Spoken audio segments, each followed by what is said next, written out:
Good evening. I'm Jason Johnson in for Joy Reid, and we begin with the Republican-controlled House of Representatives returning to work this week for the first time since Donald Trump racked up 2 more criminal indictments. The now 4-time indicted former president facing 91 federal and state charges.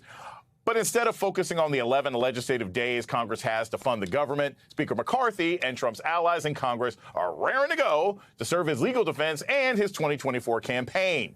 They're agitating to start an impeachment inquiry into President Joe Biden based on just vibes and energy, apparently, because there's no evidence whatsoever.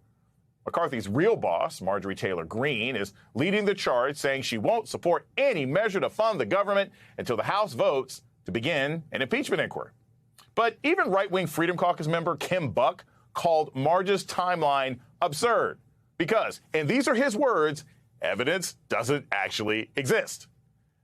Never mind that Buck is just one of numerous Republicans who admitted out loud that there's no evidence and it's just political theater. The divide between the right wing and the further extra crispy right wing of the Republican caucus has McCarthy considering a devil's bargain. Horse trading an impeachment inquiry to the MAGA wing to avert a government shutdown. As Noah Berlansky points out, the fact that they're pushing for impeachment, even though they know it's bogus, is an indication that Republicans have become, quote, increasingly authoritarian and anti-democracy, and increasingly committed to undermining and mocking forms of democratic accountability. With McCarthy saying last month that impeachment is a natural step forward, Democrats aren't taking Republican threats lying down. The White House has mobilized a war room to combat the evidence-free push to impeach, and House Democrats have built a defense team to counter the Republican nonsense, especially House Oversight Chairman James Comer's investigations. The ranking Democrat on the Oversight Committee, Congressman Jamie Raskin, has put out a memo calling Republican investigations a complete and total bust, an epic flop in the history of congressional investigations, and there's been a lot of floppish investigations. Adding that impeachment is a transparent effort to boost former President Trump's re-election prospects and distract from the overwhelming evidence of his criminal and corrupt conduct during his time in office. Joining me now to discuss all of this is Congressman Jared Moskowitz of Florida, a member of the House Oversight Committee, and former Republican Congressman David Jolly, who is no longer affiliated with that party. So, Congressman, I'm just going to start with this. Marjorie Taylor Greene, she leads Kevin McCarthy around by the nose. We get that and understand it. Just from a practical, functional matter, how hard is it to set up an impeachment hearing? Like, this seems like a lot of legislative moving and shaking that would need to be done to even set this up, even though we know it's bogus to begin with. Yeah, well, I mean, look, Marjorie Taylor Greene, who came out just the other day and said that she's recommending some states start seceding from the union. So, when she starts her new country, she can be in charge of impeachment in that new place. But it's fascinating, right?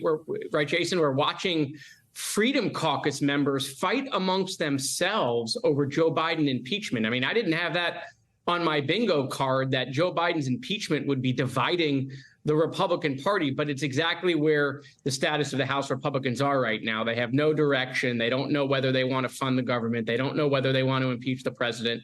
And to be quite honest, I'm starting to feel bad for James Comer. These hearings have had, low T and, are just not connecting with the American people because they're just throwing darts at the board. And again, now you got Freedom Caucus members admitting no evidence on Joe Biden. I mean, that's the bumper sticker right there. David, this is the other part that sort of gets me.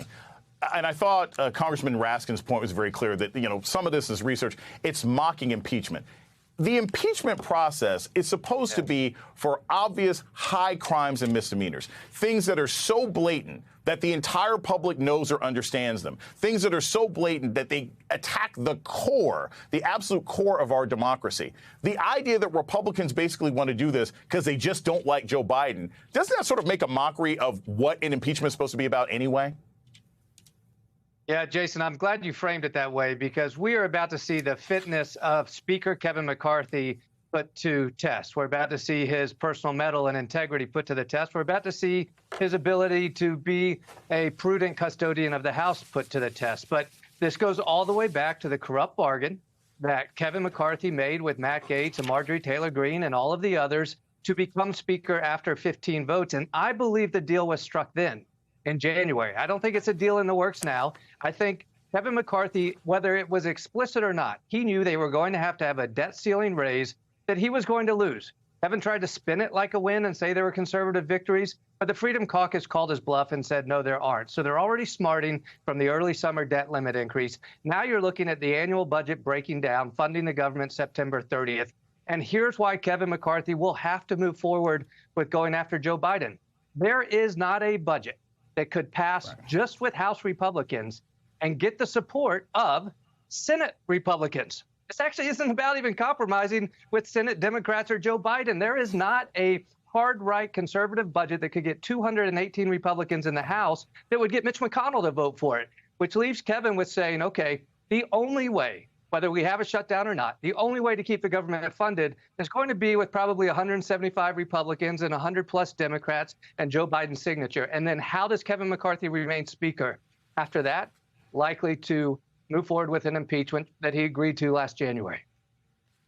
Congressman Moskowitz, speaking of the Senate is obviously the second level, right? If you're going to do an impeachment, you have a vote, then you have the Senate to see if the person can be removed. I want to play you some sound by Senator Fetterman from Pennsylvania about what he thinks of the idea being floated around amongst Republicans in the House as to what impeachment is, and get your thoughts on the other side. Go ahead and do it. I dare you. If you can find the votes, go ahead. You're going to lose. Your man has what, 3 or 4 indictments now, and you're going to. So like I said, sometimes you just got to call their bull. Congressman, I think what Fetterman is also pointing out here is not only is it going to fail, but I don't think the country has an appetite for this. I mean, look, correct me if I'm wrong. I don't think that you could try and impeach the president because of Hunter Biden. I don't think you can try and impeach the president because he pulled the troops out of Afghanistan. Is it some of the failure of this, the idea that the American people heading into the 2024 election, this might be the last thing that they really care to pay attention to? Well, unfortunately for the Republicans, the failure is that it's the truth. The truth is Joe Biden did nothing wrong.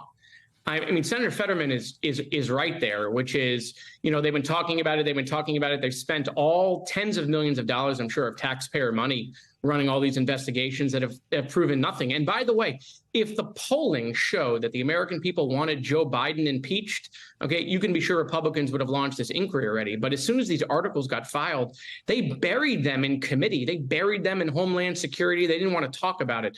You got Republican members, moderate members, Freedom Caucus members coming out trying to delay impeachment. That tells me they know this is not good for them if they want to hold on to the majority in the House. And so, it's fascinating to watch from a political science standpoint, but it's horrible if you're trying to keep the government open and get us funded so that, we can keep the economy going and make sure that the American people have a good place to work and good jobs and all of that jazz. I mean, this is what the House Republicans said that they were going to do when they got power. Oh, when you finally give us power, we're going to show you what we can do with the House. And meanwhile, they haven't passed a single piece of substantive legislation to help the American people, not like the infrastructure bill, not like the CHIPS and Science Act, not like the the Inflation Reduction Act, nothing. They don't have a single piece of legislation to stand on. And so now impeachment, which is what they fed their primary voters, they can't even deliver on that. But look, they sold themselves to Donald Trump. They want to do this. Donald Trump is demanding this, of course, because he wants to run against somebody else he can say is impeached. So it's equal on both sides. So, I look forward to James Comer and all these folks filling out an FEC form for an in-kind contribution to the Trump campaign, because that's all these hearings are. They're an extension of the campaign. As a poli-sci professor at Morgan State, I love numbers. And I think the numbers, you make a good point, Congressman. I think the numbers on this also don't really play out in the Republicans' favor. There's a recent poll from the Public Policy Polling that found in 18 Republican-held districts won by Biden in 2020, 56% of voters think an impeachment inquiry would be more of a partisan political stunt, including 55% of independent voters, while only 41% think it would be more of a serious effort to investigate important problems. Look, David, you're not in office anymore. But if you hear those numbers, if you are a member of Congress in one of those districts, do you want leadership forcing you into this impeachment hearing heading into an election year? Absolutely not. And here's the affirmation of that. The easier vote in this whole impeachment question is the vote to open an impeachment inquiry, right? That's just suggesting the House should go look at the facts. They don't even have the votes to open the inquiry, and they're jumping to an actual impeachment vote and doing a whip count there, and they're nowhere close to that. Kevin McCarthy very likely could lose the House if they pursue impeachment, and he knows that, because consider what would be put in front of the American people. Bad decisions in the personal life of Hunter Biden. We all know that. He's owned it. He wrote about it in a book. But they actually haven't even proven that Hunter Biden did anything illegal when it came to his representation or work with foreign clients. The Department of Justice didn't even find anything that Hunter Biden did that was illegal related to representing clients in front of the government, right? They brought up charges on a gun charge and on a tax charge, but not about his representation. So they haven't even made the son culpable for an illegal act, much less than tied it to the president. So do Republicans really want to spend the next year talking about the president's son and his personal failings, that frankly, failings similar to probably those that have touched many American families? Or do they want to focus on bread and butter Republican issues, which you can still squabble with, from the border to taxes to the economy? I think Kevin McCarthy would rather focus on the latter. But as I said, this will be a test of his fitness, because I think ultimately he will cower to the far right to protect his own speakership.